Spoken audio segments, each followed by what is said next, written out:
Starting on a rear seat disassembly, especially where you're planning on camping out in there for a while, doing sound treatment, it's best practice to just go ahead and remove the whole back seat, top and bottom. Even if it folds down, remove it.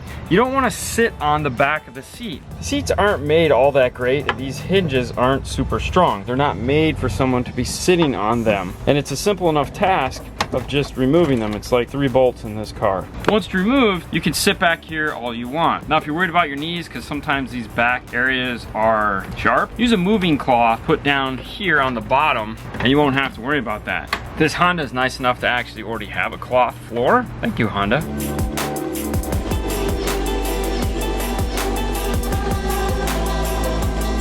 Unlike the front speaker, the rear speaker here is a tad bit thinner. For this, we only need to use 1 layer of 1/2 inch to get the desired height that we wanted. Because if you push the foam down, it's about a 1/2 inch. Now, just like the front, we're also going to put our fast rings around the outside. We're just obviously we can't do anything for the back side.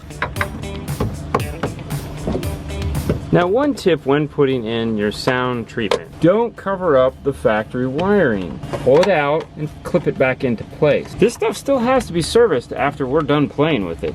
We need to make sure that it's capable of doing that. Don't cover up any holes. Make sure you leave areas where if there's a clip, you can clip it back in, just like here. And then while you're doing it, just kind of hit the surface. Make sure what you're doing is actually making a difference. This is only half of the sound treatment we're doing to this. We're also going to be doing the piece of plastic that goes over it. And for that, we'll be using a different style. It's gonna have a foam backing along with the butyl. We've added in our pads to this to make this a lot more rigid so it's not gonna vibrate. And then we've added in our fast rings and cut them to length with the rear deck when it goes back on. All that acoustic energy will be forced up through the rear deck. And if you're somebody that likes rear fill, you're gonna be really happy. So even though we don't build boxes here in the actual install bay, we do have a facility that builds the boxes for us. We just have to send them a blueprint of what we want and they'll go ahead and build it. So we have to still figure out what we want the box to look like, how much airspace we want, and all of the stuff that goes into the box. What I like to do is draw a basic outline of what I want the box to look like. It's a downfiring box for a subwoofer. It's a very common application that we do here because we have a lot of people like this gentleman that want cargo space and they have stuff to put in their cars. We also do a lot of Jeeps and these work really well in Jeeps as well. So we have a basic shape. What we need to do now is just add in the numbers so that this box can be built for us. What we're trying to do is hit the target 1 cubic foot of airspace for this woofer. But it's just a matter of doing the math. We want the box to be about 24, 25 inches long. We don't want it to get too wide here. I'm thinking max of 15.5, and now we just need to figure out how high it can be. I also like to have a minimum of 2 inches on my legs on the bottom of the box. That way we can add in plastic risers when they're downfiring. I like to put plastic risers on the bottom of the box, especially like in Jeeps or something like that where it could possibly get wet. I don't want them to soak up the water. That's gonna give me roughly 5.5, which is what my target number was. Now we know what we can write in on this so that we have the measurements that they can take and build off of this. Now what I'll do is I'll take a picture of this, send it over to our guy. He'll build the box for me and deliver it to me by the end of the day. Now we have to mount the sub knob. Now this is a big sub knob. It's almost as big as like a DRC DSP controller. Now the customer has criteria as far as what we can do with this. He wants to be able to access it, but he doesn't want to modify any of the existing panels. Like there was one spot behind the cup holders that it could have gone. So that left us one other spot for it, which is here in the pocket below the factory USB. It's not in too deep, so you still have access to it. Looking at the pocket, it looks like this top piece comes off after you remove these 2 screws. So let's give it a go. So now that we have it apart, and I'm looking at this, and this is an okay position for it, but this area up here looks way more appealing. But the USB's here. What I think we might be able to do is move the USB down to here. Now the only problem with doing that is the way that this USB integrates in with the car. It is super tight. It was very hard to get this out of here. So we'd have to come up with a way that makes this easy to get to. I think by moving it back an inch might make it okay, but we will have to cut a tunnel in here to do it so that we can fish the wire through, pull it out the front, and snap this in all at once. I'm thinking what I can do is take the thicker 1-inch plastic that we have and just tunnel in it a groove that this whole piece will assemble itself into. So we have this thicker stuff here, which if I hold it up to it, it's a little bit bigger, which is perfect. Now I could use a router to just tunnel a groove into here, but it's gonna be L-shaped on either side, and I feel the table saw would be more appropriate for that. So we've made the tunnel wide enough to fit in, but now we have this top portion that we have to cut grooves for. So we have it fitting in perfect. Now what we need to do is cut the rear to length so that it'll snug up in there. Fits in there pretty good. I think I just need to shave 1/8 of an inch here off at the back because I want it to tuck up in there a little bit. That gets us right in there. What I want to do is I want to finish off the front because I need this to snap into place. I can't just attach it like this and then put the plug in while this is assembled. I need to pull the plug through and then have it clip in. That's the only way that this is going to work. So I'm going to cut a face out of 1/8 inch and attach it to this. What we want to make sure that this does is locks in place but still comes out, because to service this you're going to have to pop it off here from the front. I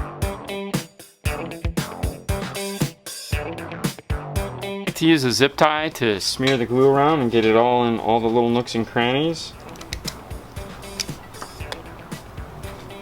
Now that the glue is dried, I'm going to take it over to the router. For this top piece here, I'll just take it over to the sander and sand it flush with this. There's our piece. I went ahead and sanded this whole area smooth, and we'll apply some color dye to it so that it's black like this.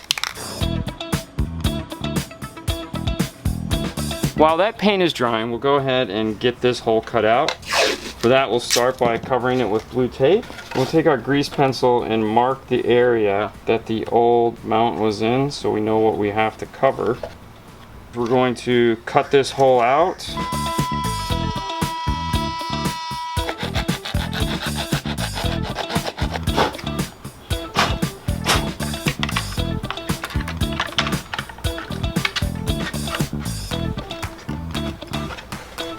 Nice and flush, snaps right into place. Finish this up, let's go ahead and get our USB mounted back in place. Put the tape on here so that I have a guide for where I'm going to drill my holes to screw this in. Now because I won't be gluing this in place, I'm going to be using this Tessa double-sided tape. It's super thin and it's super sticky, and we use it anytime we have to tape plastic together.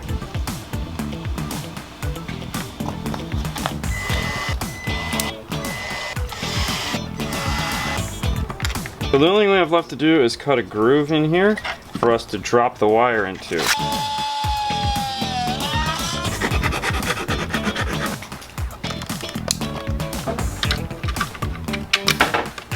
It's like it was made to be there. Very cool. All right, I'm gonna get this put back together. Placement of the fuse holder underneath the hood is crucial when installing any form of 12-volt product. Your motor has to be still serviceable, meaning you have to be able to get to all these, you have to work on the engine, you have to be able to take the battery out of the car. We mount all our fuse holders using 1/4-inch ABS somewhere in the area of the battery. Hondas aren't the most trickiest because they usually have room around their batteries and they have a long battery mount. That means we can make a ABS panel that's going to put the fuse holder right in this area here. Also, what makes this fuse holder unique, I like to use it, is the base comes off. That means that they can remove the panel we're putting in and set this aside if they need to, or move it over to the side while they need to do any work on the battery. So here's the shape that we've come up with. We'll put a washer onto the battery, then the piece of ABS, another washer, tighten it down into place. See, it clears everything we need it to clear. Just get our short power wire run into here. We like to use red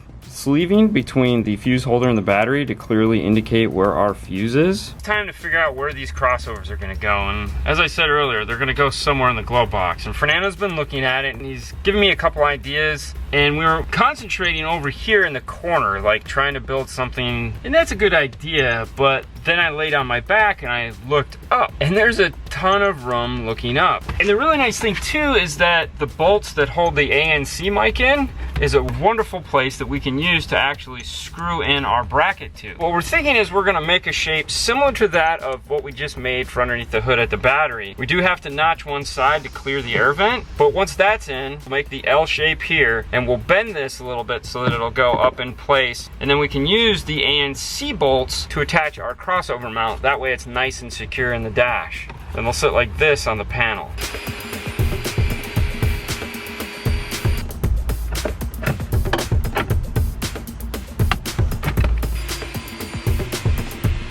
What I need to do now is cut 2 grooves here and here so that this will slide in between the ANC module and the mounting bracket.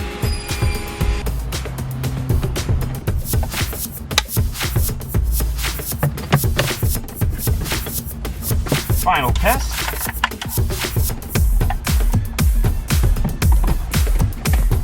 Yeah. Oh, that's cool.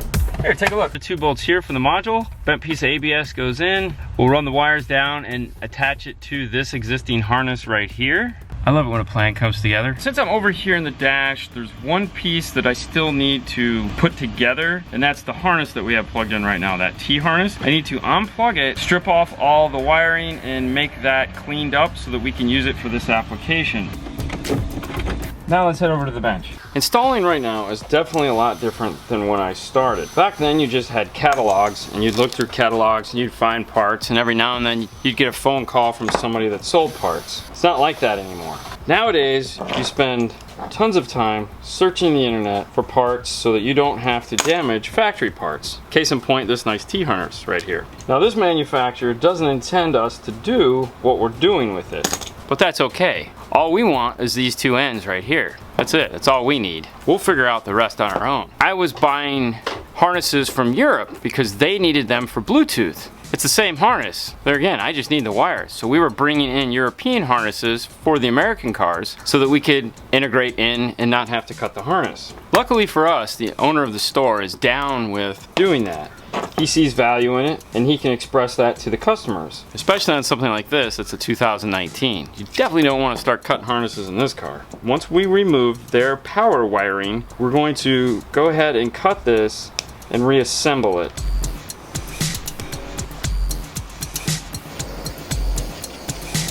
And we'll repeat that on all these wires that had their crimps on them.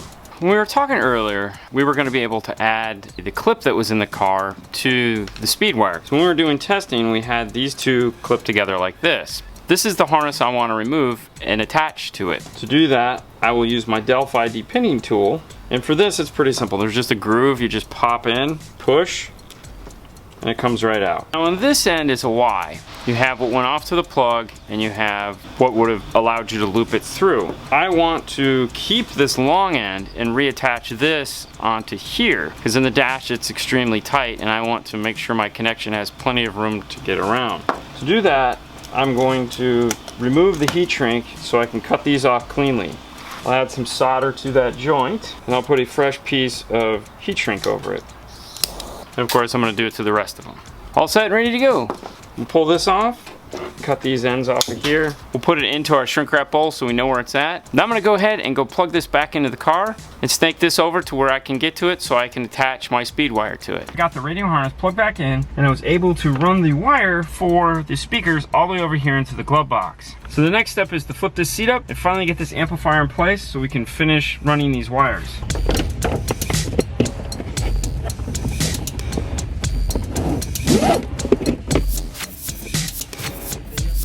Yeah. What's up? The amplifier is in place and the wires are all ran. Power wire went up the center console along with the bass knob wire.